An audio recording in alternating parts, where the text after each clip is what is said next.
where we have existing APC. Okay, because why? Here you already have APC.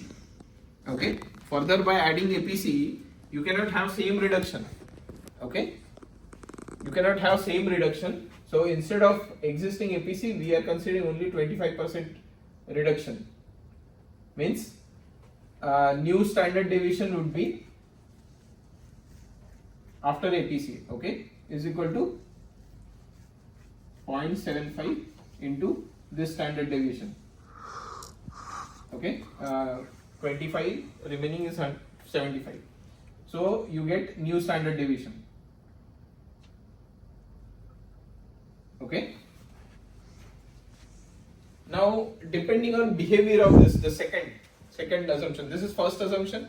Okay, second assumption is depending on how many times the variation is occurring, okay, outside the expected limit.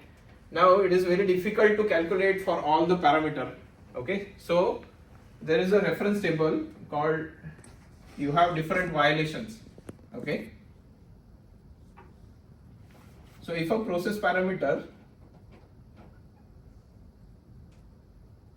has a violation of 5% in normal process, then what we do, this difference can be improved by 1.65, 1.285, and this I think lesser than that even, I think 0.7 something. How do we know when we will get 5%, when we get 10 and 20? This is based on your assumption of process. If this parameter is rock steady, you can say it is okay. Let's not say how many times your reflux ratio remains in range, 95% of the time, 100% of the time. Okay. Okay. So look at from that way. So if it is 95% of the time remains in control, so 5% is a violation. Yeah. Okay. So this is the assumption we need to make. It is 95% in the control. So that's why we have this specification. So the shift would be new standard deviation into one. Let's say if we are assuming 5%, it will be 1.65. So that much delta in R by F would be calculated. Okay. So once we have R by F, you can use this method to get the benefit. Okay. Now there are some exceptions. Okay. In xylene column, xylene main column. Okay. RS is clear. RS we have clears R by F. HA we have R by F. Okay. But the reboiler is of xylene. Okay. So wherever there is a xylene reboiler, xylene liquid as in reboiler, you even if you save, the specification or the saving would be seen in the main xylene column. Okay, so those individual column will not show you any benefit.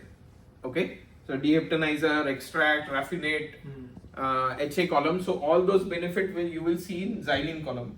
But within xylene column also, because of the heat integration, we don't have much of a direct saving which we can do, which now we are revising based on this method only. We are not going with 2 to 5% saving. Okay, so everywhere we have taken mostly R by F unless there is some other constraint. So here this is reformate splitter. Okay, so in reformate splitter we have considered the R by D. Okay, so R by D is one of our parameter which will tell us how much is the variation. Okay, and that, so this much variation can be this much shift in the R by D can be done. That will give us 0.5 tons per hour of steam saving.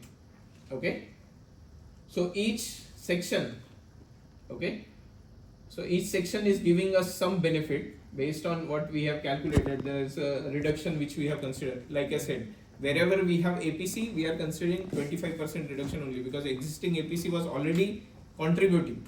Okay, and for new APC also 25, not 50.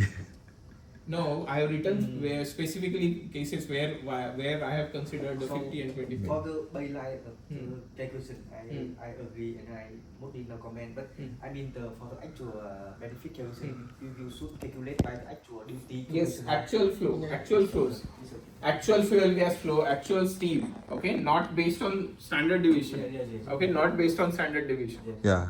Yeah. Yes. But that's what we are saying. Your saving would be your baseline report calculation. What it says, it doesn't matter. The saving should finally come on the variable. So you are focusing on calculation. You should focus on variable design. Okay. Because post APC, if you calculate based on standard deviation, you are not doing shift. You will just say, okay, I have reduced it somehow, and your benefit is achieved. That is potential benefit. You should actually calculate how much was the fuel gas consumption earlier and now. Okay, fine. So heater oxygen. Okay, xylene part. If you see here now, this is something different. Okay. Now what this table tells you is you are controlling heater oxygen in normal steady state process very close. Okay, this is much better than even your one. This is even much better than your NHDS heater. Okay, you see the spread is so fine, you cannot see a differentiation. Okay, so it is 2.1, here also it is 2.1. So the margin of reduction, what is the low limit of oxygen in heater? Xylene heaters, minimum oxygen which you can do. We want to